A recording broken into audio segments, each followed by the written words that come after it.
Welcome, friends, to Making a Silent PC / review of the Plex 500 watt ATX DC to DC power supply converter. So, the original intention of that unit is to run your little tiny PC where you have very little space for cabling. Not from a standard ATX power supply, but from a DC input. So what I did for this unit, the DC input actually, it's varying in range. So it could be 12 to 48 volts. What does this mean? That means that you could turn your AC powered computer, there's no AC cable going in here, where originally it used to be, you could turn that into completely DC powered. How is this computer working right now? Well, you see over here, that's the power supply. It goes to the motherboard, it powers this, and you see over here, I have DC cables, a plus and a minus, that runs to this battery. And two fuses here, 40 amps each. How to make this kind of cabling, I can show you. I have a video about making Anderson connectors. These are called Anderson plugs. This is the larger sized one, up to 350 amps, and these are up to 30 amps each. Why is there two cables? Well, if we multiply 12 or divide 500 by 12 volts, we're talking about 40 amps. So if each wire can carry 30 amps each, we're not going to be over amping it. Not putting too much ampage into the one single wire. So that's the idea. You want to, because this fuse is set for 40 amps. If you do more than 40 amps, 40 times 12 is 480 watts. If I hit the 500 watt mark, this fuse will blow. This is the protection mechanism, which is very important. So what does this mean for you? Well, this PC can run for days with these three 300 amp hour batteries, which I also reviewed. These are Mueller 300 amp hour metal cased batteries, and they're faced this way. How they're getting charged up? Well, on this system, I don't have solar. However, I have something that mimics solar. Those are 5 Dell 240 watt power bricks. They go to these Victron MPPT charge controllers through a switch, through like a circuit breaker switch. So if more than 50 amps goes in or out, it would trip it, because this doesn't need more than 30 amps. So long story short, this guy charges up these batteries, and these batteries can power this PC. So let's say my outlet, see that lit up one, that's my outlet. If that is off, my battery pack still has power. And it can power this PC for days through DC. What is the benefit of DC? Well, DC inverters, they make noise. Sometimes, when you start powering them up, if you get a bigger one, it could be hundreds of dollars. So like, for example, there's a 4,000 watt inverter that I have. That's like $320 or $340, something like that, with tax probably. So the one benefit is you're not running the inverter, which it depends on the inverter model. Some models of inverters take 10 watts an hour. Some models take, my 4,000 watt takes about 8 to 10 watts an hour. Other inverters take up to 20 to 40 watts an hour, draining from battery. So you don't want to be just wasting energy draining the watts per hour doing that. However, what happens is that you have a conversion loss. So the inverter, for its output, it has to use up 10% of the energy to put it out. So let's say for 500 watts, it has to eat 50 watts of energy that hour, if it's outputting 500 watts, to power that 500 watt load. So it's actually taking 550 watts in total. However, with DC to DC conversion, but then you have the inverter going to the AC, the regular ATX power supply. So that goes in there, and then it takes converts the AC electricity back into DC electricity, which is probably another 5 to 10% conversion loss.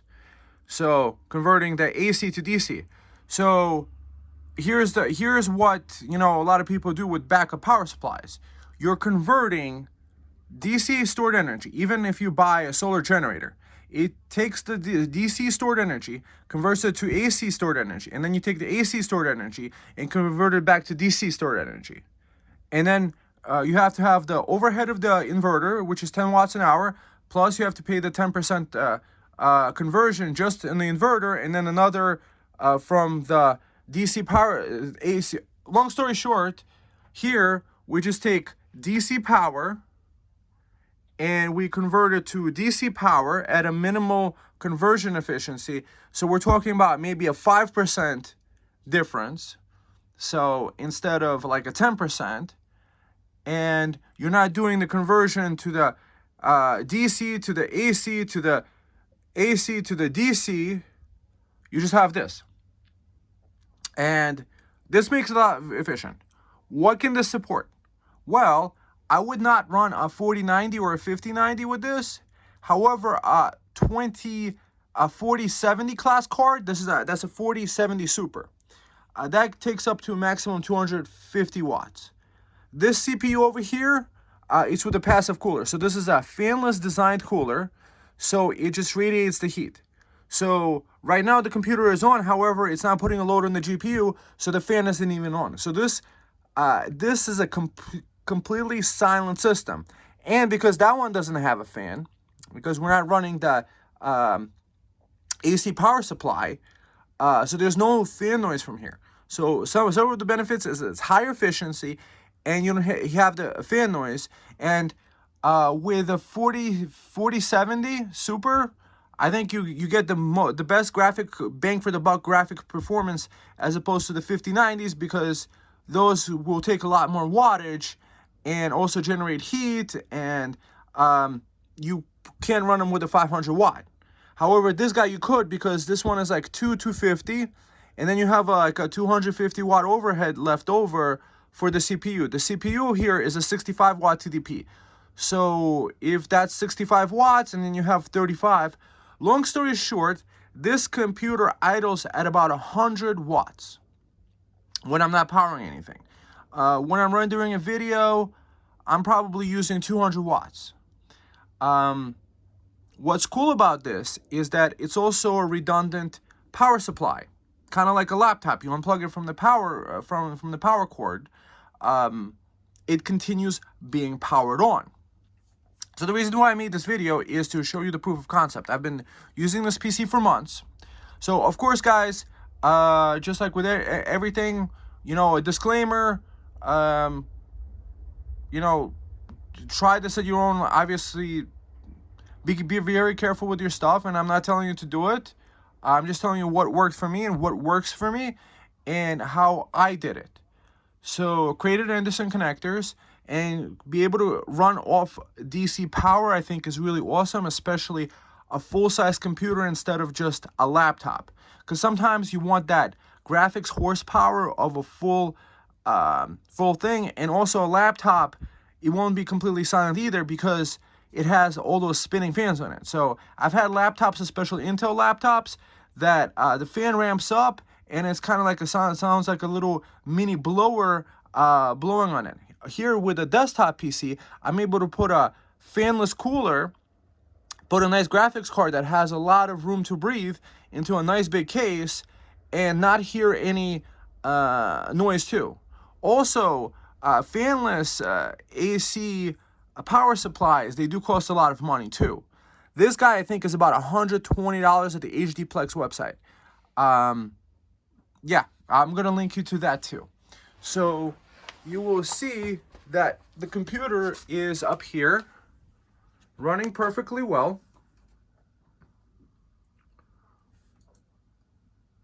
Yeah, I was just watching a video, and that's what it looks like. I mean, it's completely noiseless. That's one of those things. I don't know about you guys. Put your comments below. Is your computer too noisy? So some of the benefits that I have is that I could run this guy for days without an issue. Other benefits I have is that it's completely noiseless. Other benefit I have, I'm running it completely efficiently. And another benefit I have is that I have a backup power supply for days of power. Like, for example, this is 11 point something kilowatts. If I'm not using, if I just have it on, it takes, let's say, about 100 watts an hour. So this could run probably for like 100 hours or 4 days straight from these 3 batteries over here. Each one of these batteries is like, I don't know, $450, $500. So very affordable. Obviously, charge controllers and all that stuff, and takes time to develop this. Be very safe. You know, don't just listen to random people on the internet. Figure out what works for you and what, like if you understand this wiring stuff yourself too. However, until you start doing it yourself, you won't figure it out. Next, I'm gonna show you the unit in the box. I bought several more of these units because I maybe convert several more desktop PCs to running straight off DC. And additionally, you don't need to have the battery pack. You could actually make these 2 wires and connect DC power bricks like that, because the input voltage is 12 to 48 volts. These are 19.5 volts. These are 240 watt Dell power bricks. However, the way that they're connected is through charging up the batteries first, and they're connected through a diode. What is a diode? A diode only allows electricity going one direction. So if you want the full power from this guy, you could probably power it from 2 of these Dell power bricks. However, if you connect them directly to over here, the 2 Dell power bricks, because they have different voltages, you know, it's 19.5, but one could be 19.4, another one could be 19.6. The way electric circuits work is that electricity flows from higher resistance to lower resistance. Resistance means higher voltage, let's say.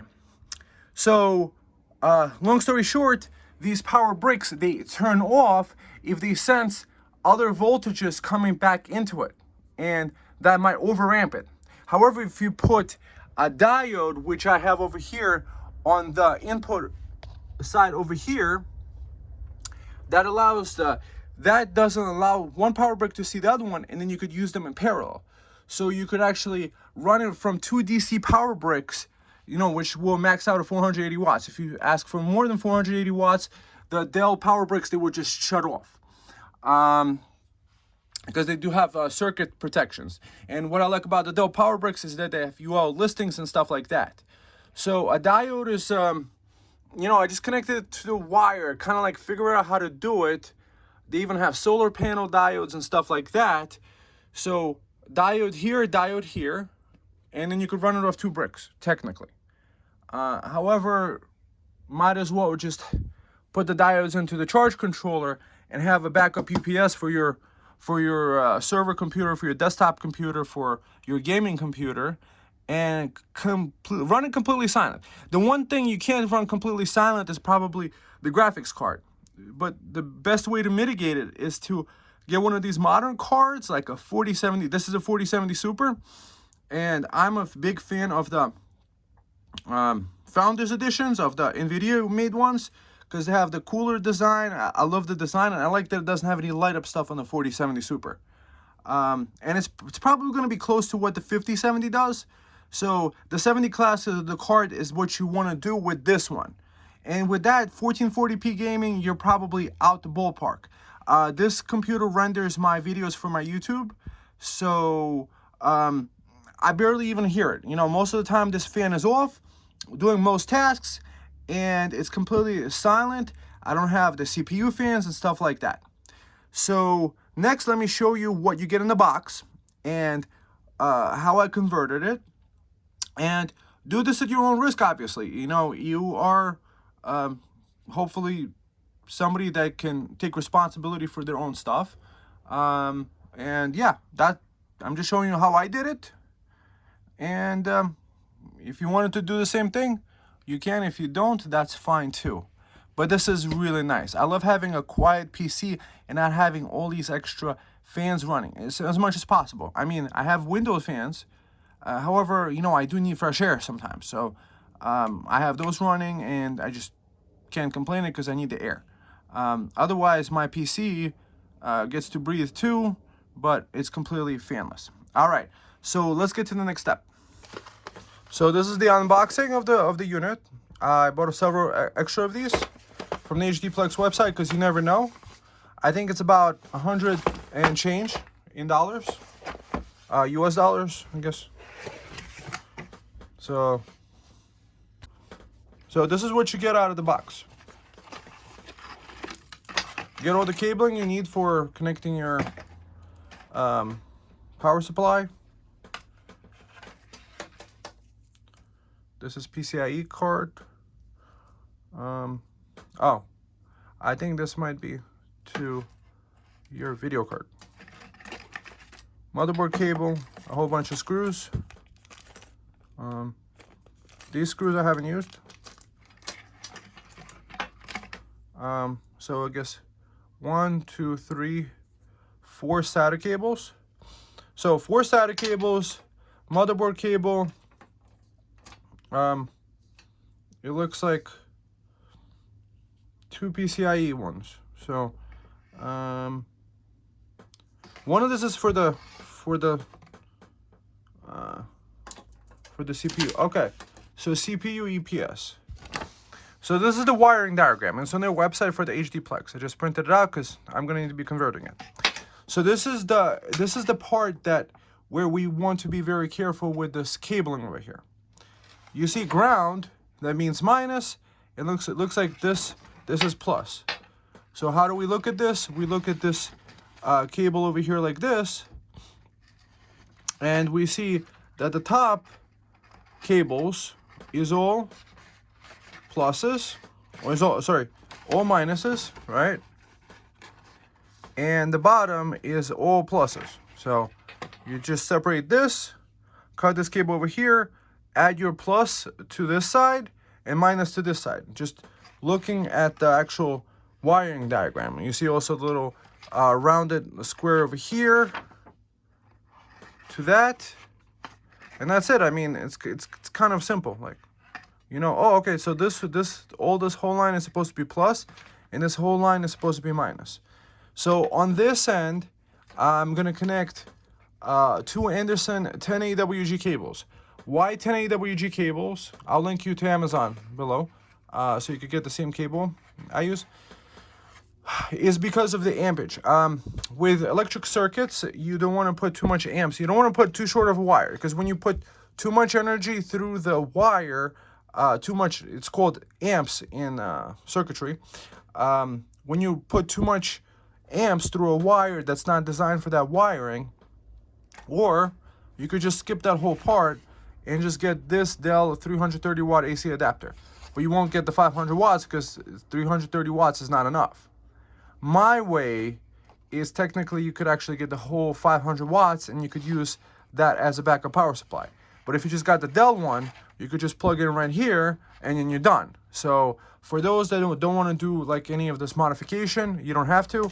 Just go for that one. If you're not comfortable with it, if you can't do it safe, just do that. But for me, I just follow the wiring diagram, what this means. So we know that according to here, again, that line is plus, so I just take all these wires and I just connect all these to 2 10 AWG cables, splice them on here. How do you splice up 2 cables? Well, you're gonna have to look. Well, there's these little pins you could squish up to put the 2 wires together. Do it very well, and you could also put heat shrink. Heat shrink is kind of like we'll glue these two wires together, and on the end I'm gonna put 2 Anderson connectors. So this way there's plenty of wire for the amps to go through. However, if you have a 24 volt battery, you probably could just get by with 1 wire, because a 24 volt battery is like 24 to 28 volts. And you're not going to be doing more than, like, say 22 amps. So 110 AWG, which could do 30 amps, 10 AWG is designed for 30 amps. 12 AWG is designed for 20 amps. 14 is like 15 amps maybe. Don't hold me to that. So long story short, that's what I do with these power supplies myself, is because I have all these 12-volt batteries and I wanted to run the computer directly from the DC, and that's how it's running, is that I just have this part cut off and converted to two Anderson connector plugs. However, this is designed for you to put this inside the case, make the hole, screw this terminal on, and kind of like maybe use these mounting screws. Oh, the mounting screws. Oh, let's just see the actual supply.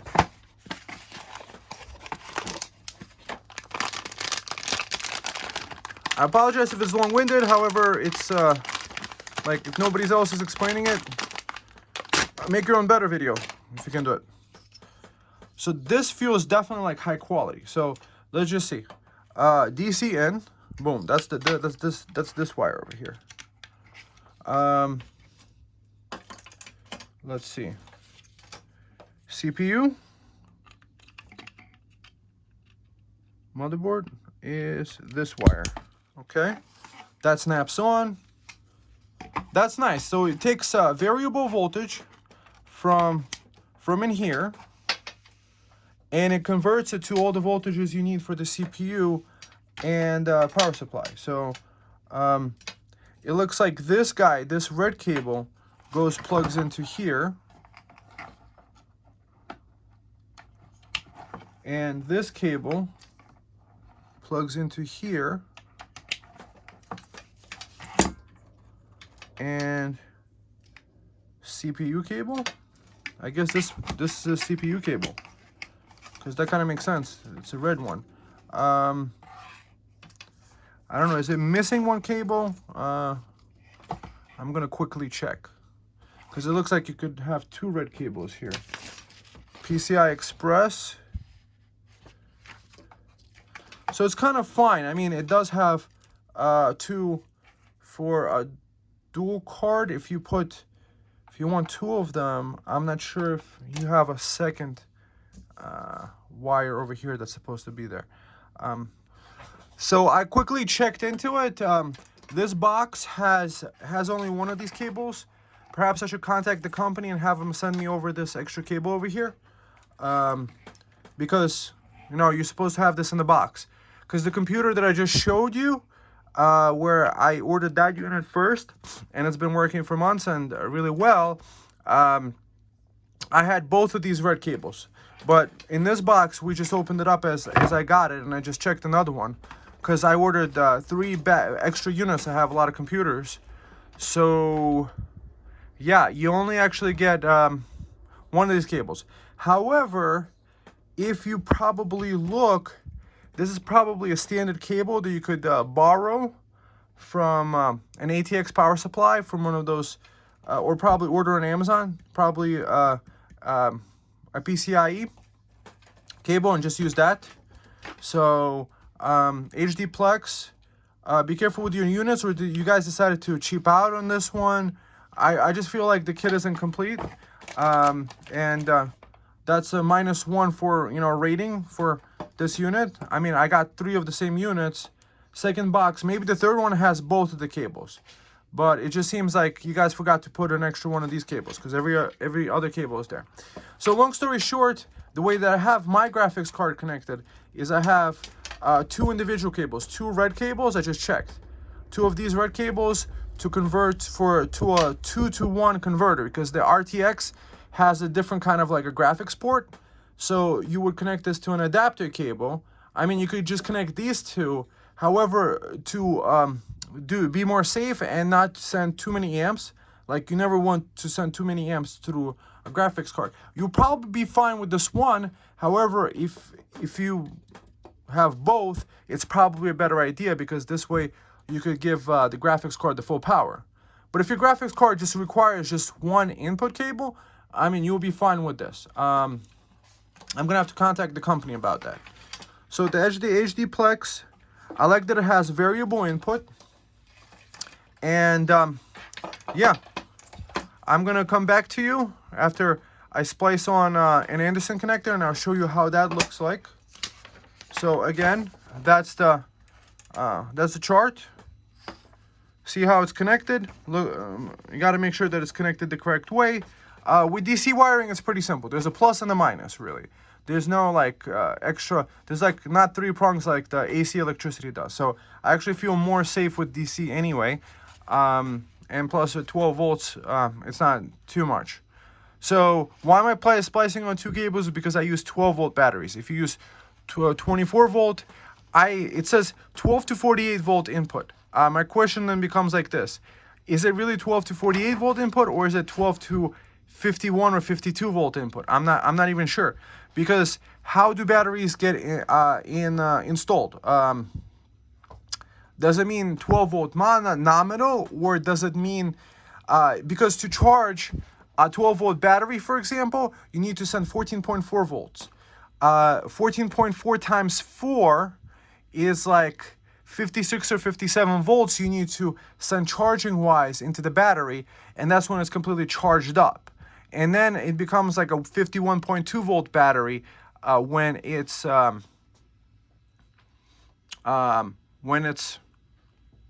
powered on. So if that's the question. I haven't tried this. I don't have a 48 volt battery. So put if you wind up doing this, put down below, did this work with the 48 volt, or did this unit get burned out? Hopefully it doesn't. You know, I'm not telling you to do that, but if you're going to be, would it work with 57 volts, 60 volts? I know, for example, that the bigger unit, they have a bigger unit that's 800 watts. And I think that has a bigger advertised more than 48 volt input. I think it might have like 58 volt input. So 48 volts. So if you're doing a 12 volt battery, you're fine. And if you're doing a 24 volt battery, you're fine. So with me, I'm going to need to splice on 12 volts if you have a 24 volt battery. So this could be also especially useful for those people running off grid. Every watt counts. And if you don't have to power it, also for me, I like the quietness. So yeah, my friends. So I'll get back to you with my conclusions about this unit. So try this at your own risk if you decide to do it, or just get this AC power adapter. I'll show you how I did mine, and I'll leave you with my commentary about it after. So these are diodes. I'm going to link you to it. So on one side of the plus of the power brick or solar panels, or whatever it is that you want the electricity to flow this way, so the source, which is the power brick, goes on the side that doesn't have this line over here. So it's going in this direction. So how I have it set up with my Anderson connectors going to my using the 5 Dell power bricks so that they work together in parallel fine, is that I have the input plus from the power brick go on this side, and this side goes into my charge controller and charges up my batteries. So I just wanted to show you what that looks like. How I did was I connected inside the cable, made these zigzag line, and put it inside the cable, and I also put a heat shrink wrap on top.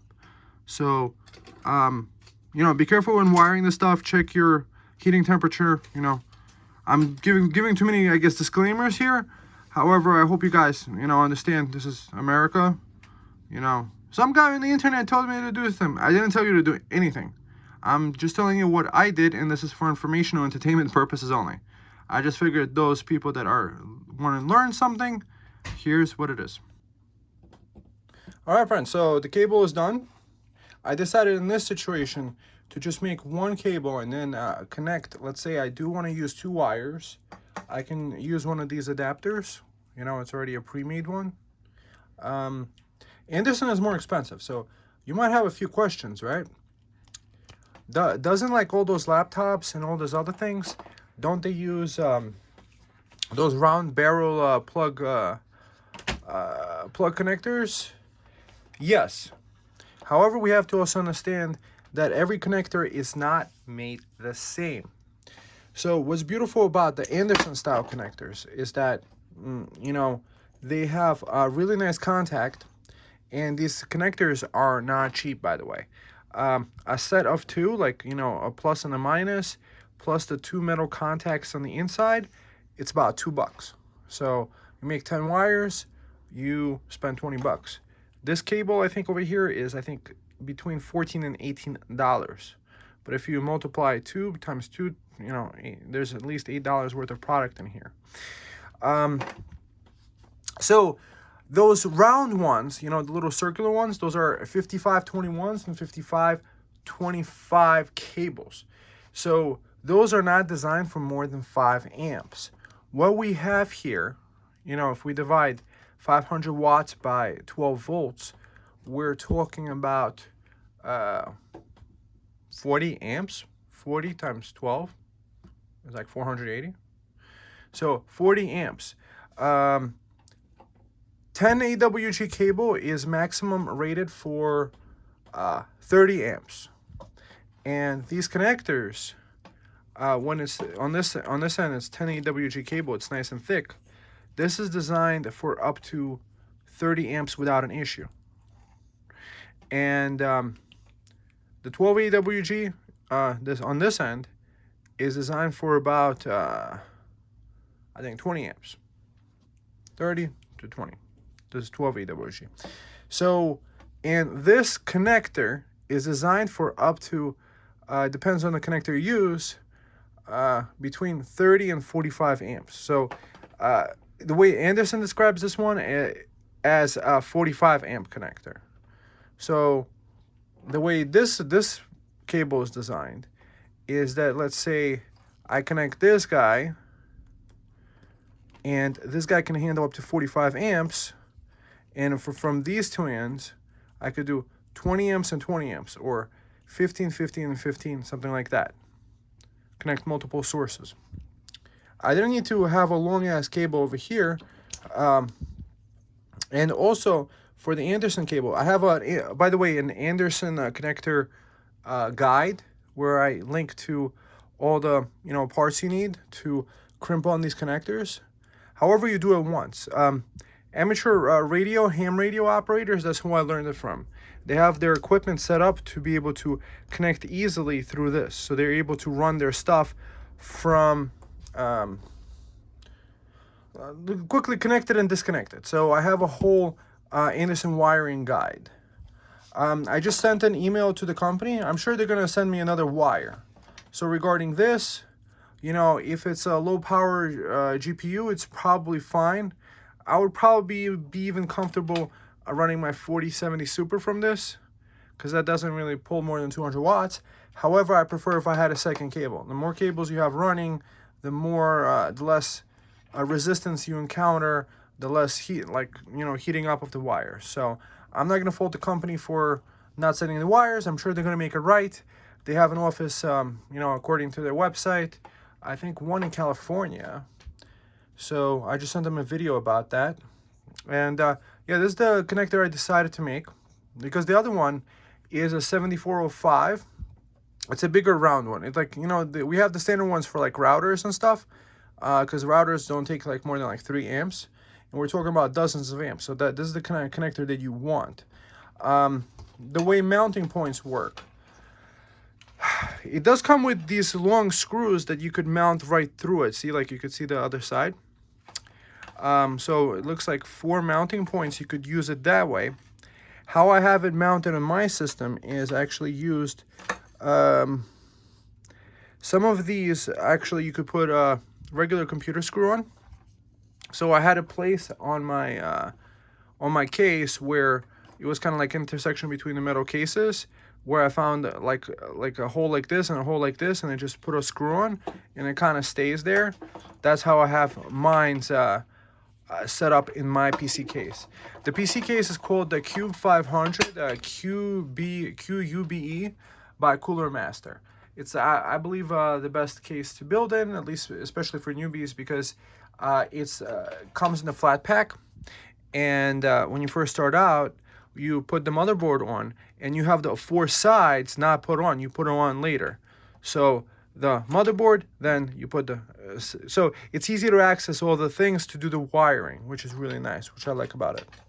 So overall, I would give this an A+. I would highly recommend it, especially for those people that want to sand. It really depends on your situation. What could this be used for?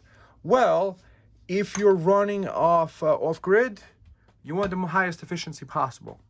Or if you're like somebody that loves silence like myself, you would also appreciate that because there's no spinning fan, there's no extra power supply unit that you're running off it.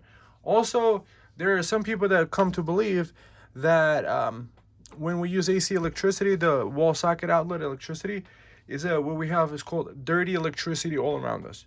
What does that mean? Well, apparently dirty electricity, there's a book called Dirty Electricity. So I read it, and I found out is that in our wiring, there's frequencies that are emitted because a whole bunch of different devices with those little wall warts are connected to it, and they create like some sort of ripples or electromagnetic interference.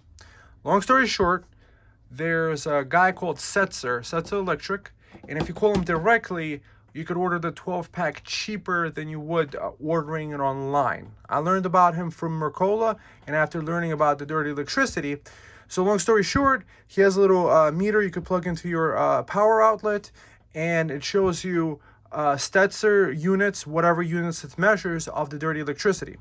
After you plug in the filter, the units go down very much. So long story short is that ideally, what I'm striving for is eventually have my life completely to be almost AC free or AC free, where there's common living areas. Well, certain places you can't be AC free. For example, if you're using electricity to cook in the kitchen, or if you have those heavy duty appliances, you need AC. If you want to run a heater, you want AC probably, a water heater. They have heat pump water heaters. So, but in those situations, you have a separate inverter unit that you can connect to your battery pack and just have it in that location. So it's not like there's a web of AC electricity running through every wall in your home. You have in that location where you need that power connected to that battery, you have the AC power being generated there. So it's not being sent around everywhere. It's just stays, the electromagnetic stuff stays in that room. The reason why it might be harmful is that AC electricity has that 60 hertz thing. So it kind of creates DC electricity like this creates. It does create an electromagnetic field. However, when magnetic field varies like this, it actually allows it to permeate inside the body and actually create electrical currents inside your body. We're electrical beings. We have electricity running through it. Think about our neural impulses in our brain. That sends electrical impulse, and we get all these signals back and forth throughout our body. So if we might have all this electromagnetic interference, according to some people, and I feel better not, having that extra stuff. So health-wise, I could probably go on about that. I just like also having the efficiency and the beauty of having a 4070 Super. I did check on their website. They do have an 800 watt unit.